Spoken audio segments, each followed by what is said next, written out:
నా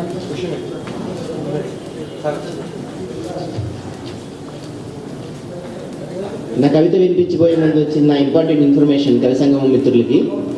రేపు poetry festival మనం ఎలా జరుపుకుంటాం, అలాగే హైదరాబాద్లో బుక్ ఫెస్టివల్ ఉంది కదా, ఆ బుక్ ఫెస్టివల్లో కవి సంగమంలో సభ్యులైన మిత్రులు వారు ప్రచురించిన పుస్తకాలు డిస్ప్లే చేయడానికి, అక్కడ సేల్ చేయడానికి మన కో స్పాన్సర్స్ అనగనగా మొబైల్ అప్లికేషన్ వాళ్ళు మనకు ఒక వెన్యూ ఏర్పాటు చేశారు. దీనికి సంబంధించి ఫర్దర్గా మనకి ఇదే సభలో మనకి యాకూబ్ భయ్య కూడా ఒక మాట చెప్తానని అన్నారు.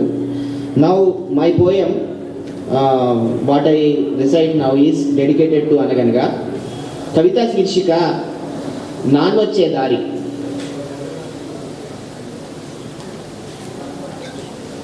స్కూల్ ఆటో వెళ్ళిపోయింది క్యారేజీ పెట్టేలోగా.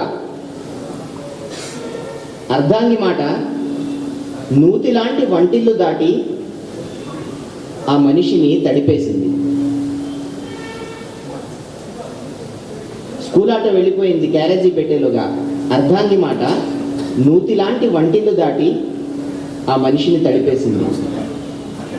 చిన్ని తండ్రి పుస్తకాల సంచి ఇంటిలో కనబడనప్పుడు అవగతమైంది అతనికి ఏం చేయాలో. చిన్ని తండ్రి పుస్తకాల సంచి ఇంటిలో కనబడనప్పుడు అవగతమైంది ఏం చేయాలో. 2 నిమిషాల వ్యత్యాసంలో ఎన్నెన్ని మార్పులు. ఆగలేని పిల్లల బడిబండి. పప్పు ఇంకాస్త ఉడికితే బాగుండుననుకునే తల్లి మనసు. ఆలస్యానికి తను కారణం కారాదనుకునే భావి భారత పౌరుడు.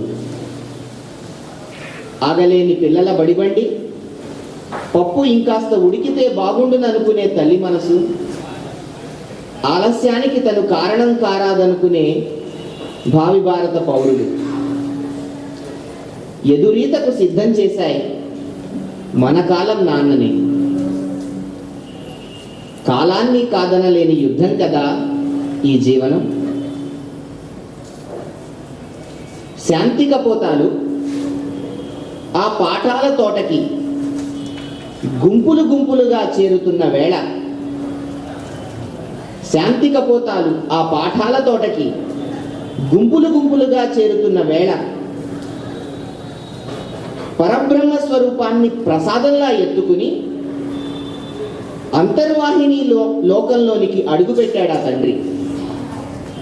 శాంతి కపోతాలు ఆ పాఠాల తోటకి గుంపులు గుంపులుగా చేరుతున్న వేళ పరబ్రహ్మ స్వరూపాన్ని ప్రసాదంలా ఎత్తుకుని అంతర్వాహిని లోకంలోనికి అడుగుపెట్టాడు ఆ తండ్రి.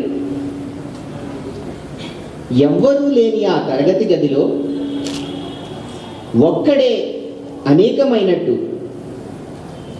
ఎవ్వరూ లేని ఆ తరగతి గదిలో ఒక్కడే అనేకమైనట్టు ఆ సిద్ధార్థుడు తండ్రి రాకను చూపులతోనే ఆలింగనం చేసుకుని అడిగిన ప్రశ్న, ఆలస్యం ఎందుకయింది నాన్న? రాత్రి నీకు ఒళ్ళు వెచ్చనైందిరా కన్నా, అందుకే వంటలో మీ అమ్మ ప్రేమ ఎక్కువ కలిపింది. తట్టుకోలేక అది కుతకుతలాడింది. ఏదో మాటల్ని వడ్డించబోయాడు అతడు. రాత్రి నీకు ఒళ్ళు వెచ్చనైందిరా కన్నా, అందుకే వంటలో మీ అమ్మ ప్రేమ ఎక్కువ కలిపింది. తట్టుకోలేక అది కుతకుతలాడింది. ఏదో మాటల్ని వడ్డించబోయాడు అతడు. నేను అడిగింది అది కాదు నాన్న. నువ్వు నే పడుకున్నాక ఇంటికి వచ్చావు రాత్రి. పెదాల్ని తాకిన బుగ్గ వెచ్చదనం నిట్టూర్పుతో జతగట్టి గాల్లో కలిసిపోయింది. పెదాల్ని తాకిన బుగ్గ వెచ్చదనం నిట్టూర్పుతో జతగట్టి గాల్లో కలిసిపోయింది.